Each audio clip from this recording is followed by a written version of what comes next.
사랑하는 성도님들 안녕하세요. 벌써 올 한 해의 마지막 날이 되었습니다.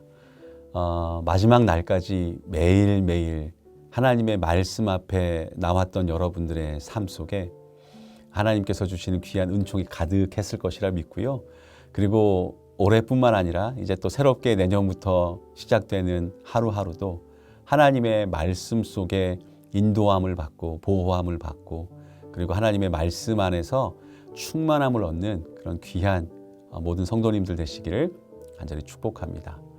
자, 오늘 12월 31일 마지막 올해의 마지막 날 매일의 묵상 우리 야고보서 5장을 볼 텐데요. 특별히 13절부터 18절까지의 말씀을 같이 읽고 그리고 묵상하는 시간을 갖도록 하겠습니다. 제가 먼저 말씀 읽어드리겠습니다. 너희 중에 고난 당하는 자가 있느냐? 그는 기도할 것이요. 즐거워하는 자가 있느냐? 그는 찬송할지니라. 너희 중에 병든 자가 있느냐? 그는 교회의 장로들을 청할 것이요. 그들은 주의 이름으로 기름을 바르며 그를 위하여 기도할지니라. 믿음의 기도는 병든 자를 구원하리니 주께서 그를 일으키시리라. 혹시 죄를 범하였을지라도 사하심을 받으리라. 그러므로 너희 죄를 서로 고백하며 병 낫기를 위하여 서로 기도하라. 의인의 간구는 역사하는 힘이 큼이니라. 엘리야는 우리와 성정이 같은 사람이로되 그가 비가 오지 않기를 간절히 기도한즉 3년 6개월 동안 땅에 비가 오지 아니하고 다시 기도하니 하늘이 비를 주고 땅이 열매를 맺었느니라. 아멘. 우리는 예수를 믿음으로 어둠의 자녀에서 빛의 자녀, 하나님의 자녀로 신분이 바뀌었습니다. 새 피조물, 새 신분이 되었습니다. 그런데 신분만 바뀐 것이 아니고요. 이 땅 위에 사는 동안 하나님의 축복의 통로를 가지고 살 수 있게 되었습니다. 그것이 무엇일까요? 네, 바로 기도입니다. 기도는 영적으로 살아있다라는 증거가 되기도 하는데요. 살아있는 사람이 호흡함으로써 말미암아 살아있는 증거를 보여주듯이 생명력이 넘치는 성도, 열매 맺는 성도라 한다면 그에게는 영적인 호흡이 원활하다라는 것입니다. 즉, 기도하는 사람이다라는 것입니다.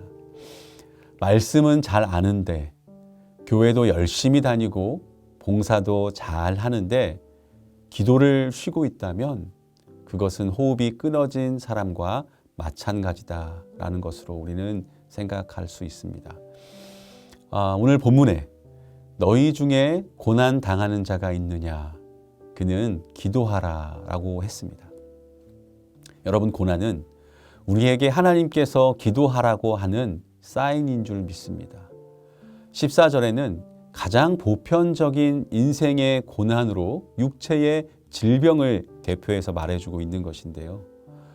13절의 이 고난이라는 단어는 우리 인생의 삶 속에서 경험되어지는 온갖 유형의 재앙, 비극을 총칭하고 있습니다.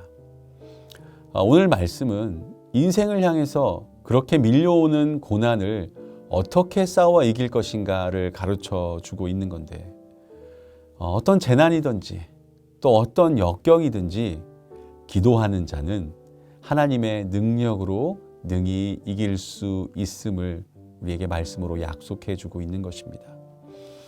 하나님의 사람들이 고난을 통해서 언제나 나의 환난 날에 응답하시는 하나님을 고백할 수 있다라는 것입니다. 딕 이스트만이라고 하는 분이 기도를 이렇게 정의했어요. 기도의 단순한 행위는 유한한 인간을 무한한 하나님께 연결시킨다라고요. 우리 인간은 자연의 힘 앞에 여지없이 무너질 수밖에 없는 연약한 존재입니다. 그런데 기도는 한계에 부딪혀서 절망할 수밖에 없는 유한한 인간을 무한하신 하나님과 연결시키는 놀라운 매개체라는 것이에요. 즉 기도는 하나님의 능력, 하나님의 손길, 하나님의 기적을 끌어당기는 것입니다. 우리 주위에 보면 불치병이 낫기도 하고 또 도무지 불가능했던 일들이 성사되기도 합니다. 3년 반 동안의 가뭄을 불러들이고 그리고 또 다시 비를 내리게 한 엘리야는 우리와 성정이 같은 사람이었습니다. 연약하고 걱정, 근심에 눌리고 좌절할 수 있는 똑같은 사람이었습니다. 하지만 엘리야는 믿음으로 기도했죠.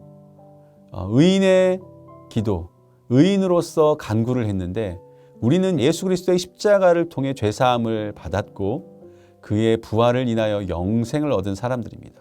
그래서 그 십자가의 은혜로 우리는 의인이 되었죠. 하나님을 아버지라 부르며 그 보좌 앞으로 나아갈 수 있는 특권이 생긴 것이고요. 그렇게 예수님의 은혜로 의인이 되게 하시고 그리고 그 의인의 기도는 역사하는 힘이 크다 하셨다라는 겁니다. 기도를 통하여 하나님의 능력을 정말 우리가 얻을 수 있고 그 능력을 또 우리가 경험할 수 있는 놀라운 축복을 소유하게 되었다라는 것이죠. 여러분, 또한 병든 자는 교회의 장로들을 청하라라는 말을 하고 있습니다. 여기에서 먼저 생각할 것은 바로 교회입니다. 교회라는 공동체는 하나님의 백성들을 훈련시키고 연단시켜서 세상으로 파송하는 어머니와 같은 요람입니다. 그래서 교회를 떠난 신앙생활은 사실상 말이 되지 않는 불가능하다라는 것을 우리가 잘 알고 있습니다. 세상에 완벽하고 이상적인 교회는 없지만 우리는 각양받은 은사대로 주님의 몸된 교회를 세워 나아가는 것입니다. 그런데 현대의 성도들 가운데는 간섭을 싫어하는 이들이 많이 있습니다. 할 수만 있으면 자유하기 원하며 교회에 소속되지 않으려 하는 그런 마음을 가지고 있기도 한데 그러나 그것은 자유가 아니라 방황일 수 있음을 우리는 꼭 경계하며 기억해야 됩니다. 공동체 안에 속하여 섬김과 교제를 나누고 서로를 위하여 중보하는 아름다운 영적인 교제를 나누라는 것이 성경 말씀의 가르침이다라는 것이에요. 혼자 기도하는 것은 쉽지 않습니다. 장작 하나는 활활 탈 수가 없듯이 장작 더미가 활활 탈 수 있는 것처럼 그렇게 우리는 서로의 기도의 제목을 나누며 같이 기도할 수 있는 공동체가 우리 가운데는 절대적으로 필요하다라는 것입니다. 그래서 여러분 교회에 등록하고 사랑방에 소속되어서 나눔과 섬김이 있고 그리고 서로를 위해 기도할 수 있는 그러한 삶을 사실 수 있기를 주님의 이름으로 축복합니다. 그래서 내년에는 혹시 내가 사랑방에 아직 속하여지지 않았다라고 하시는 분이 계시다면 사랑방에 소속이 되어지고 또 다른 소그룹, 교회 안에서 누릴 수 있는 그룹들을 통해서 서로를 위해서 중보하며 기도할 수 있는 은혜를 누리시기를 간절히 축복합니다. 여러분, 기도의 씨앗은요 절대로 헛되이 떨어지지 않습니다. 울며 씨를 뿌리러 나가는 자는 기쁨으로 그 단을 가지고 돌아올 것이다 라고 말씀해 주셨잖아요.